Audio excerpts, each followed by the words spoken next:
Shalom Israel. First, I want to give all praise, glory, honor to Yahweh by Shemay Al-Shai, by Shemay Kakwadash, step on the apostle of the great millstone, peace and to 1/3 of Israel. And I'm gonna continue on with the article, but reading on this topic, it says, beyond borders, the domino effect of a closed strait. The globalists and war planners either do not understand or do not care about the second order effects of their actions, and it's ultimately their plan.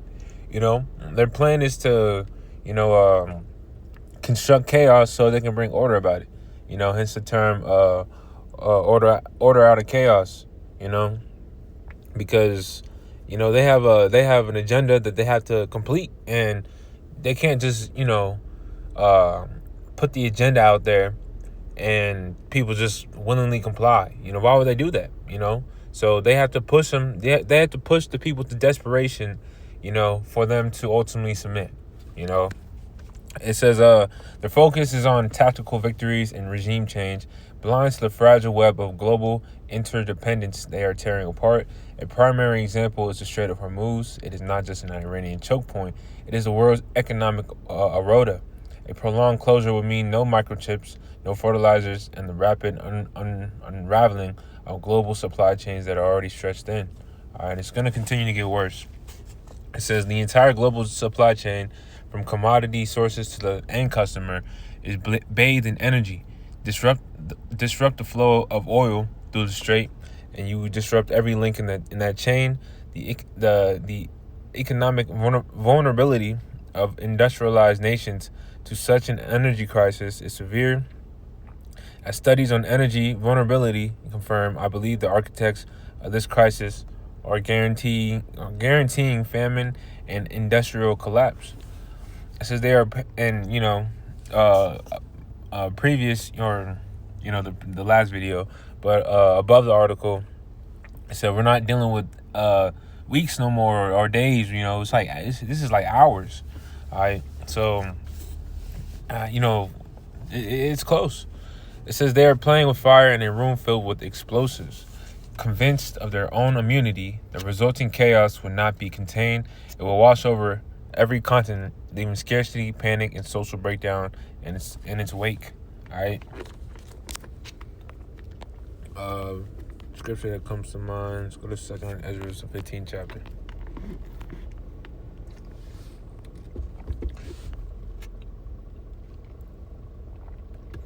All right, this is that's a good one. But this is 2 Ezra 15.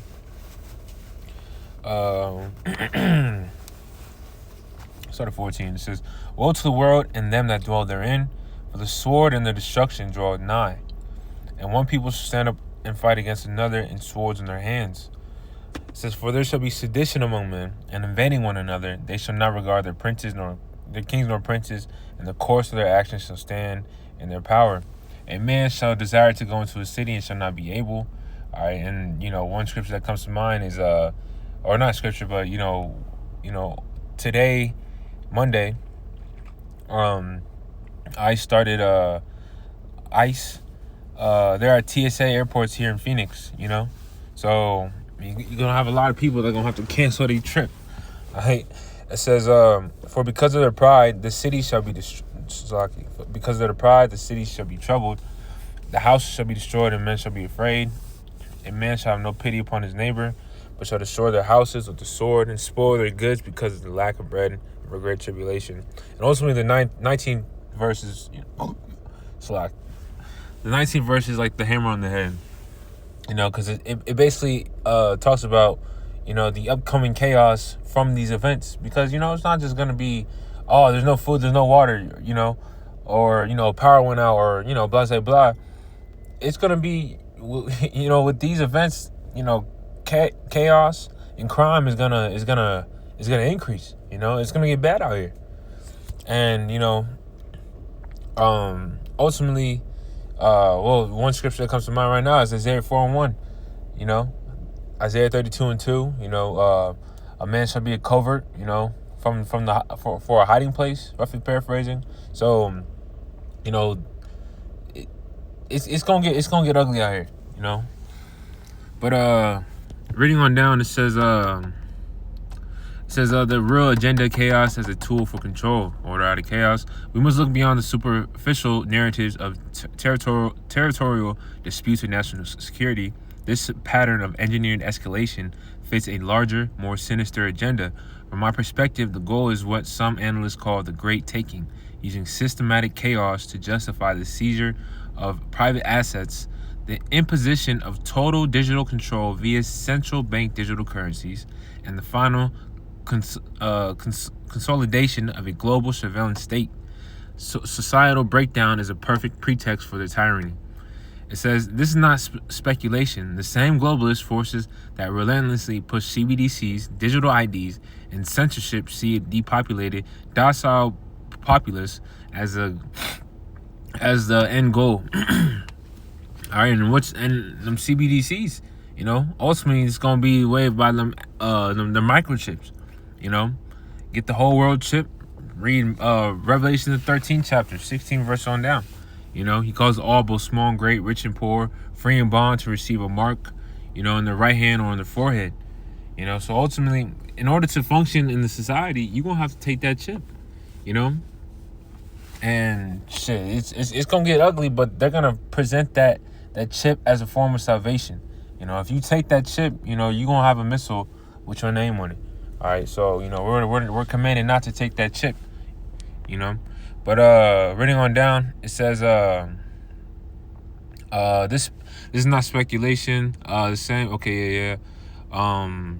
It says the sucking analysis even suggests that provoking a nuclear exchange could be a calculated solution to free up energy sources for AI data centers by eliminating millions of energy consumers. All right. It says whether through bioweapons, financial collapse, or nuclear fire, the objective remains the same: the preservation of elite control at any human cost. This is the real war being waged, a war on humanity itself. It says a personal reckoning. Why preparedness is now an act of defiance. Given this reality, we can no longer trust centralized systems for food, energy, or finance. To do so is to accept helplessness. I made a conscious and deliberate shift in my own life towards self-reliance. This means diesel-powered generation, years of stored organic food, and holding physical assets like gold and silver. As of now, silver has dropped substantially and is now $66.57 or $66.57 per ounce, and gold at $4,374 per ounce. But they are honest money with no counterparty risk that cannot be counterfeited by bankrupt governments. This is not done out of fear, but out of a sober assessment of systemic risk and a commitment to opt out of the coming bail-ins and confiscations. All right, and ultimately, none of that's gonna save you, because you can store up all the food you want. You can have all the silver and gold you can store, but none of that's gonna save you. All right. Riches profit not. Let's get that. Proverbs 11:4. Riches profit not in the day of wrath, but righteousness delivered from death. All right. So ultimately, the only way to get out of this is if the Lord is dealing with you. All right, because the Lord is ultimately, He's the one that's bringing this, and He's using His left hand, Esau, Edom, to bring these things. All right. Like an unusual plane.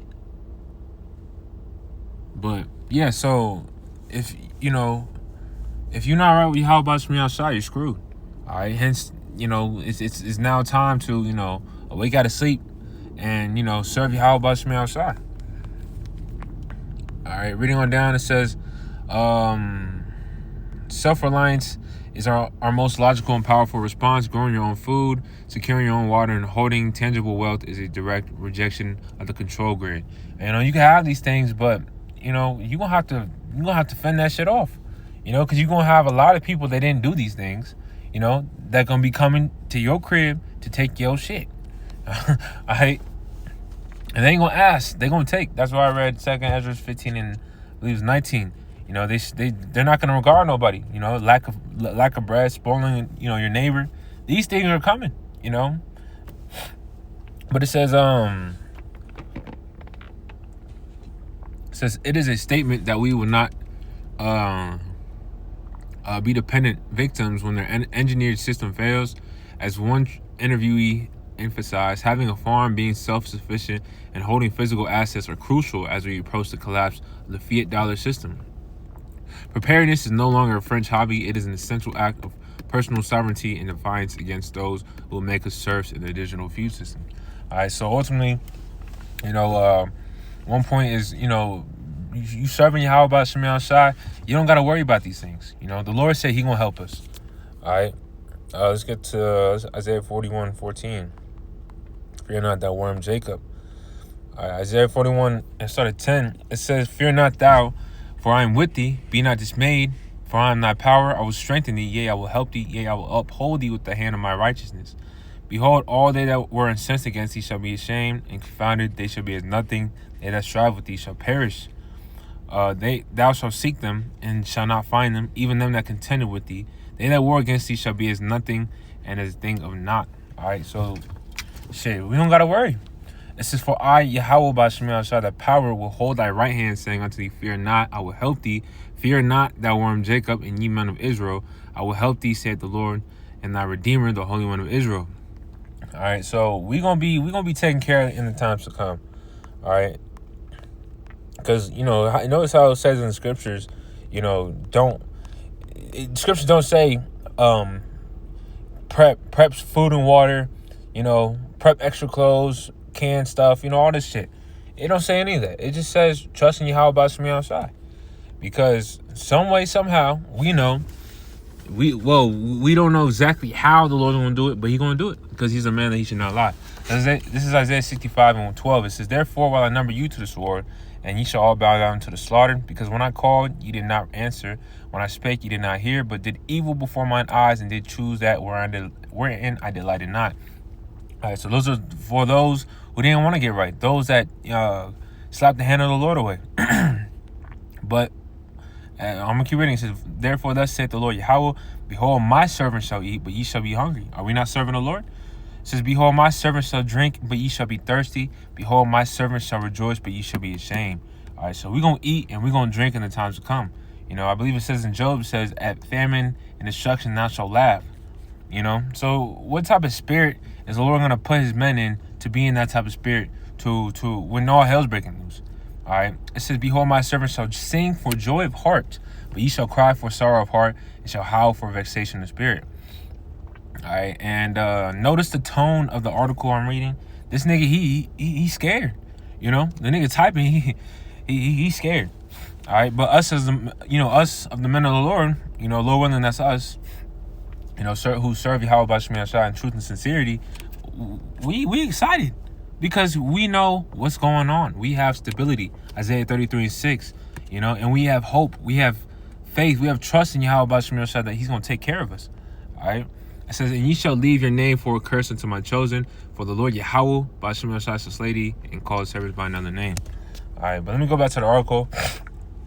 It says, reading on down, it says, the path back from the brink, what must be done? The immediate task is to demand a de-escalation and the removal of leaders who are psychologically committed to mutual destruction. We must reject the apocalyptic nihilism of the neoconservatives, the Zionists, and the global cartel. That's not going to happen. They have an agenda that they want to push, and ultimately it's the Lord's agenda, But guess what? The Lord's not going to let them fulfill it, Phil Belly. This is Job 25. Job 20, yeah. Job 20 and 22. It says, in the fullness of his sufficiency, he shall be in straits. Every hand of the wicked shall come upon him.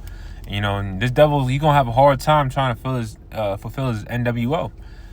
But it says, when he's about to fill his belly, the Most High shall cast the fury of his wrath upon him, and he shall rain out upon him while he's eating.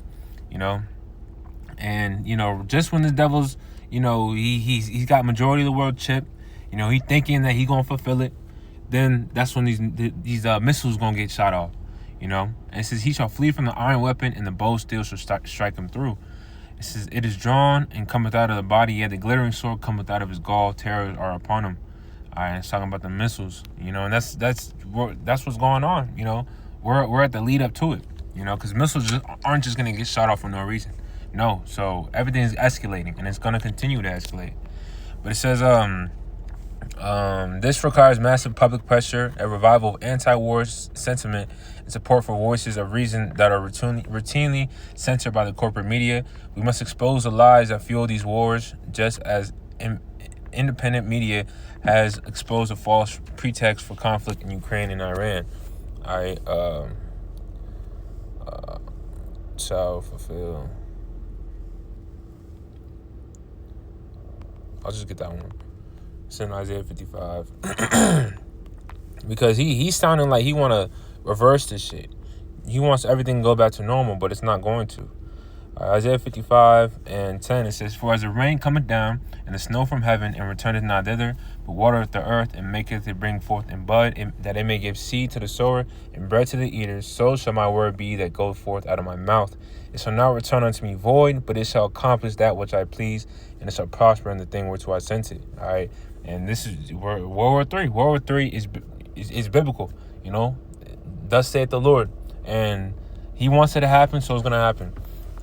It says, we must expose the lies that fuel these wars, just as independent, lasting peace cannot be built on ultimatums and Salaki, I'm trying to hurry. I got to go back. It says, and demands for surrender. It must be built on the foundation of true national sovereignty and mutual respect. This means respecting Iran's sovereignty as a nation, not treating it as a target for perpetual regime change. It means acknowledging that NATO expansion provoked the conflict in Ukraine and that a diplomatic solution is the only sane path forward. Our collective future depends on choosing dialogue over destruction, sovereignty over submission, and human life over ideological conquest. The choice is stark. We either step back from the brink together, or we perish in the fire they have so casually ignited. The elect won't perish, though. It says, we stand at the most dangerous moment in human history. The tools of destruction are in the hands of arrogant, compromised, and often evil men who see the world as a chessboard and its people as disposable pieces, but they are not gods. Their power depends on our fear, our compliance, and our division. I urge you, do not comply with this madness. Seek truth from decentralized, uncensored sources. Build resilience in your own life. Connect with your community and raise your voice. See, you can raise your voice and be completely wrong, all right? But that's what the prophets are here for. You know, as Donald Trump deems, you know, the men of the Lord, the prophets of doom, all right? And that's what's coming. And only evil is come, all right? It says, however you can against the rush to Armageddon, the path they have set us on leads only to darkness. It is not too late to choose another way, a way of life, a way of light, life, and liberty. But we must choose it now before the final hour slips away. All right, and that's through the Lord. You know, get right before it's too late. Let me get Ezekiel 7 and on it off. Ezekiel 7:5, it says, thus saith the Lord, Yahweh, and evil, and only evil, behold, is come, and end is come, the end is come, and watch it for thee, behold, it is come. All right, so we approaching that evil day. All right, so get right with Yahweh Bashmi outside, you know, while there's still time. And with that, lastly, I want to give all praise and glory to Yahweh Bashmi outside, Bashmi Kakadash. Till next time, shalom.